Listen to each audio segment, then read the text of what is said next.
The Humanity Party's Declaration of Reform and Change. Preamble to Declaration. 230 years ago, a group of humans was determined to establish a sovereign nation and institute their own laws based on their personal wants and needs. Without regard for the native inhabitants, they immigrated to a new land, overran it, and called it their own. Secure in their newly found territory, they made a declaration of independence from the government powers and laws that controlled their lives.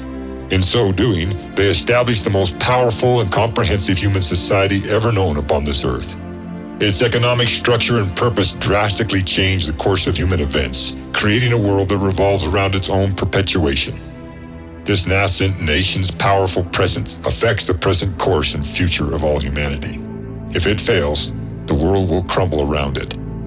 Consequently, only the people who perpetuate it and give it its power and authority can keep it from failing.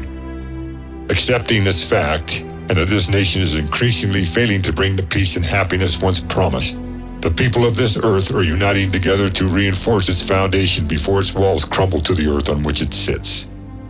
By using this nation's first Declaration of Independence and changing a few words to reflect the current needs of its people, we present the solid foundation of a worldwide effort to eliminate what could potentially be the demise of the human race.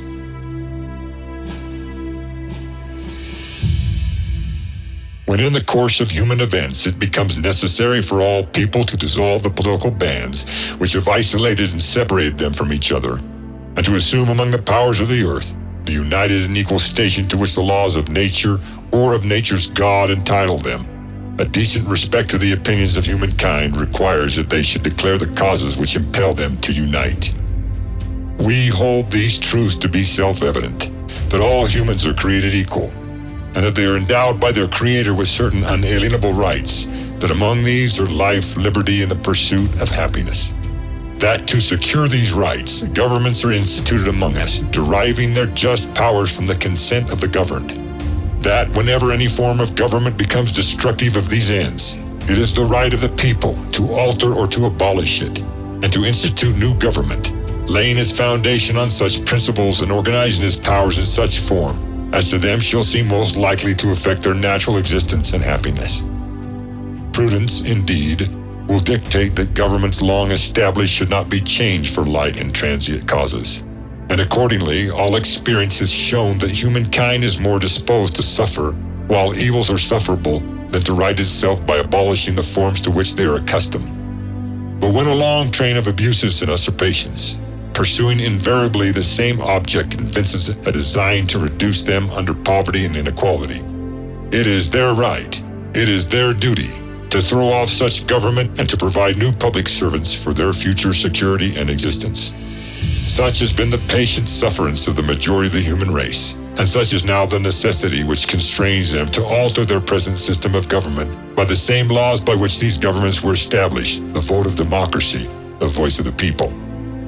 The history of the present world governments and their agendas is a history of repeated injuries and inequalities, all having in direct object the establishment of governing entities that exist to perpetuate themselves without serving the needs of the people who have established them.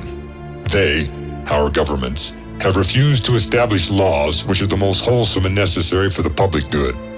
They have forbidden their governing bodies to pass laws of immediate and pressing importance to the sustaining of human life, unless suspended in their operation till their campaign of wars have been waged, and when so suspended they have utterly neglected to attend to them.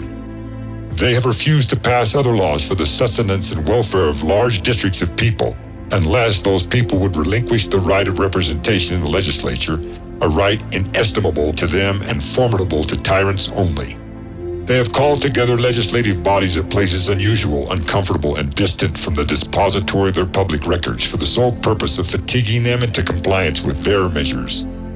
They have outlawed, harassed, and intimidated groups of people thus formed to supplicate them for peace and the basic necessities of life repeatedly, for opposing with firmness their invasions on the rights of the people. Systematically abolishing term limitations on their members, they have refused for a long time, after such dissolutions, to cause others to be elected, whereby the legislative powers incapable of annihilation have returned to the people at large for their exercise, they remaining in the meantime exposed to all the dangers of corporate manipulation from without and corruption within. They have endeavored to prevent the population of an equal world, for that purpose obstructing the laws of naturalization of all foreigners, by transcending the imaginary borders which they have established to protect them without regarding the ramifications of abuse said borders have on human rights and decency, refusing to pass other laws to encourage their migrations hither, and raising the conditions of basic human citizenry in a world meant for all. They have obstructed the administration of justice by refusing their assent to laws for establishing judiciary powers that protect all people equally regardless of economic status.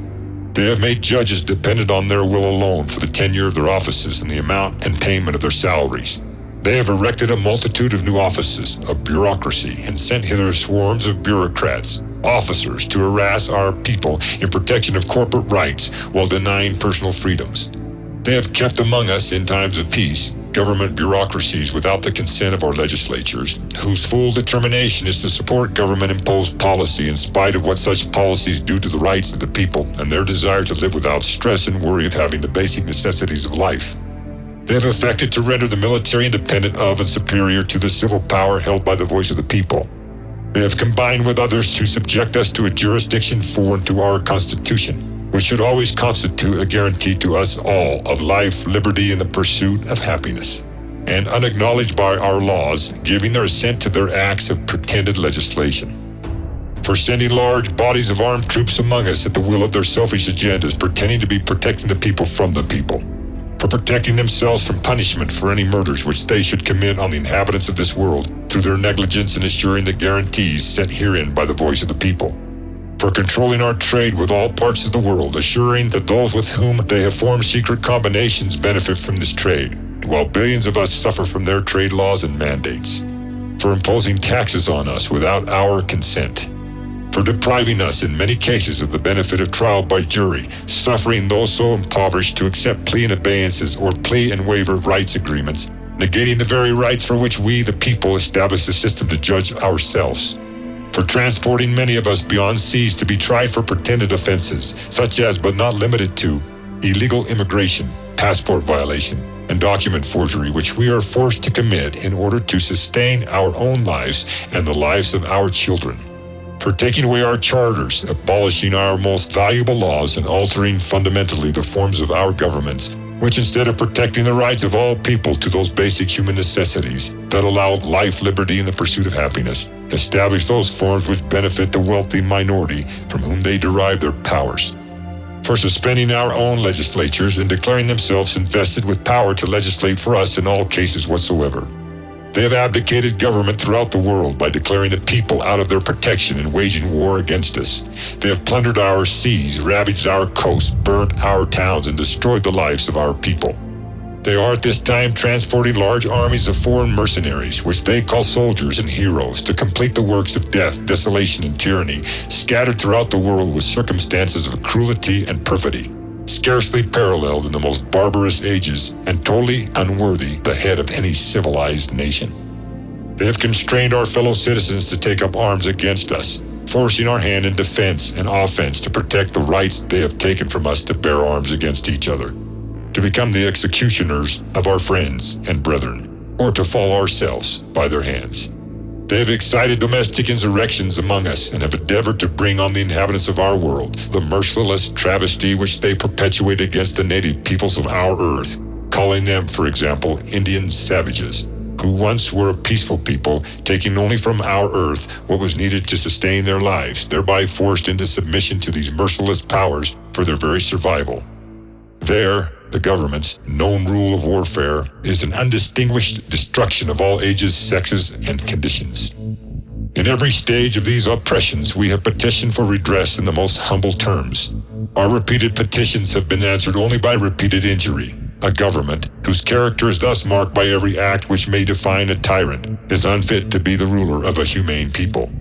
Nor have we been wanting in attentions to our fellow humans and our leaders. We have warned them from time to time of attempts by their legislatures to extend an unwarrantable jurisdiction over us, forcing us to war with each other and causing further human carnage without our majority consent. We have reminded them of the circumstances of our involuntary emergence, our birth into the human societies of this world. We have appealed to their native justice and magnanimity, and we have conjured them by the ties of our common kindred to disavow these proclamations made herein would inevitably interrupt our connections and correspondence and lead to further degradation of our natural species. They too have been deaf to the voice of justice and of consanguinity, by which all humans are tied together equally. We must, therefore, acquiesce in the necessity to those whom denounce our declarations and intentions, and hold them, as we hold the rest of humankind, enemies of peace and decency. We, therefore, the people of the Humanity Party, by strength of our united voice, appealing to the Supreme Judge of the world and the consciences of all its people for the rectitude of our intentions, do in the name and by authority of the majority of the good people of planet Earth, solemnly publish and declare that every human thus given the respect and honor of being born into our world, and so named equally by those here now, will be provided and guaranteed free food, shelter, clothing, and health care, both physical and mental, and education from the day of our birth to the day of our mortal death. And that as a united voice of the majority, we have full power to demand these things from those who govern us, commanding them to establish international law to protect and enforce our will. And for the support of this declaration, with a firm reliance on the protection of divine providence and our united resolve, we mutually pledge to each other our lives, our fortunes, and our sacred honor, herein submitting our names to this cause.